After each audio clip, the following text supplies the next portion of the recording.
que votre lumière brille devant les hommes. Alors voyant ce que vous faites de bien, ils rendront gloire à votre Père. Alléluia, Alléluia.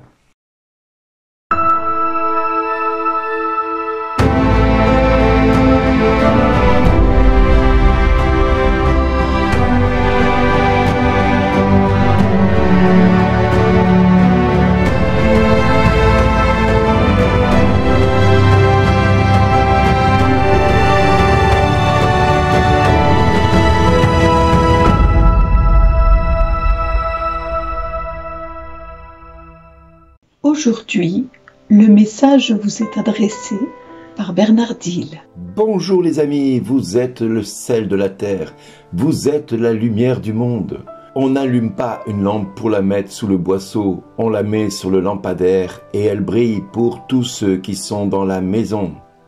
De même que votre lumière brille devant les hommes, alors voyant tout ce que vous faites de bien, ils rendront gloire à votre Père qui est aux cieux. Voilà un message qui nous est donné aujourd'hui par l'évangile de Matthieu au chapitre 5, versets 13 à 16, où nous devons être le sel de la terre, la lumière des hommes, tout simplement parce que Jésus lui-même nous a montré le chemin.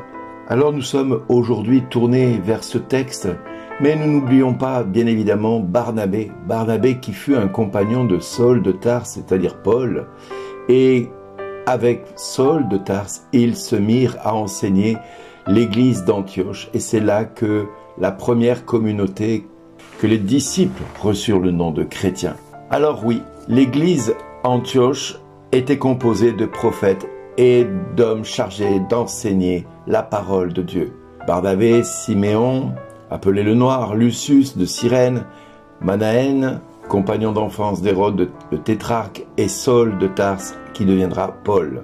Le jour, ils célébraient le culte du Seigneur, ils jeûnaient, et l'Esprit Saint leur dit « Mettez à part pour moi Barnabé et Saul, en vue de l'œuvre à laquelle je les ai appelés. » Alors, après avoir jeûné et prié, ils leur imposèrent les mains et ils les laissèrent partir.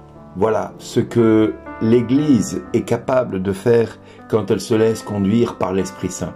Voilà ce que l'Église est appelée à réaliser quand les hommes se mettent au service de la parole de Dieu, écoutent la parole de Dieu et la mettent en pratique. Beaucoup vont de rassemblement en rassemblement et c'est très bien. Et nous espérons vraiment que tous et toutes aujourd'hui, vous vous sentez appelés à participer de plus en plus à ce que Dieu vous propose, à aller chercher la face de Dieu, à aller chercher les solutions en Dieu. Et j'espère en tout cas que votre cœur est aussi enthousiaste que Barnabé, aussi enthousiaste que Siméon le Noir, que Lucius de Cyrène, que Manaën, compagnon d'enfance d'Hérode le tétrarque, ou que Saul. J'espère que votre cœur est aussi enthousiaste et aussi zélé que ces hommes-là. Pourquoi?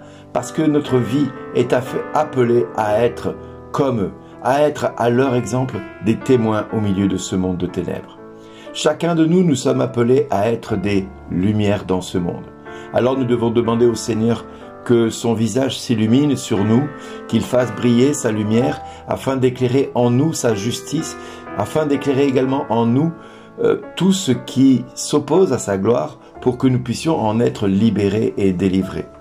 Nous avons dans nos cœurs bien des fois tendance à réagir à la blessure par de la réaction.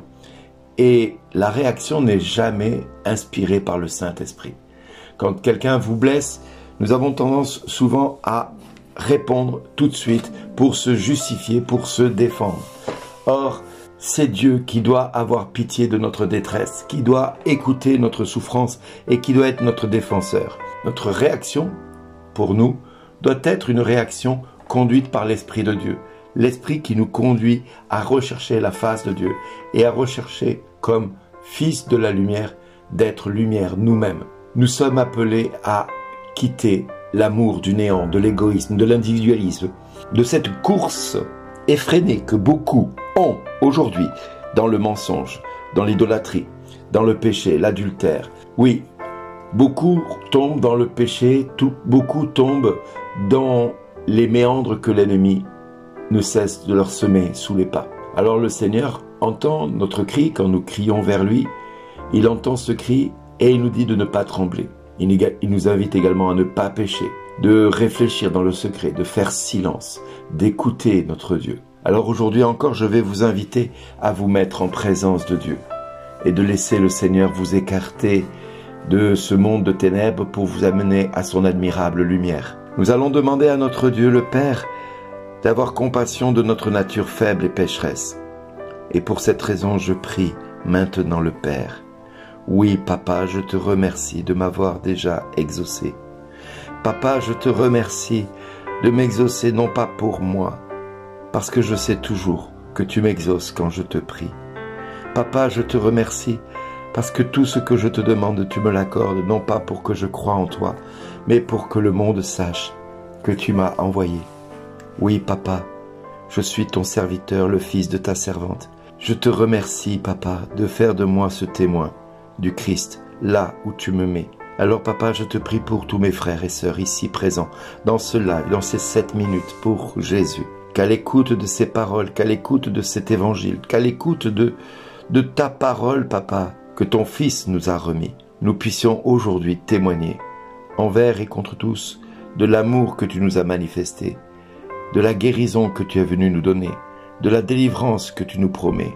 Oui, Papa, aujourd'hui, nous nous tournons vers toi et nous crions vers toi.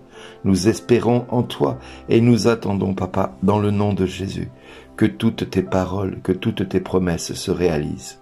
Oui, Papa, je prie pour tous ceux qui se sentent seuls, abandonnés, tristes et rejetés par la société, par le monde, par les familles, par leurs familles. Oui, Papa, je prie pour tous ceux qui, en ce jour, se tournent vers toi et se sentent, malgré tout ce que tu leur donnes, trop seuls dans le quotidien, parce que délaissés par nos frères les hommes. Alors, Père, je prie pour que ta guérison vienne les rejoindre dans leur cœur. Je prie, Papa, pour que cette délivrance que tu promets à tous tes enfants vienne jusqu'à eux, les atteigne et les libère de tout esprit de rejet, contre tout esprit démoniaque qui veut les isoler et les faire périr. Père, je prie et je te demande d'agir puissamment dans le cœur de mes frères et sœurs. Que ceux qui ont ce sentiment d'être seuls découvrent en nos frères les chrétiens des sœurs, des frères, des amis, des proches, des soutiens. Oui, Seigneur, à l'exemple de beaucoup d'hommes de Dieu qui se consacrent pour les démunis, les sans-abri.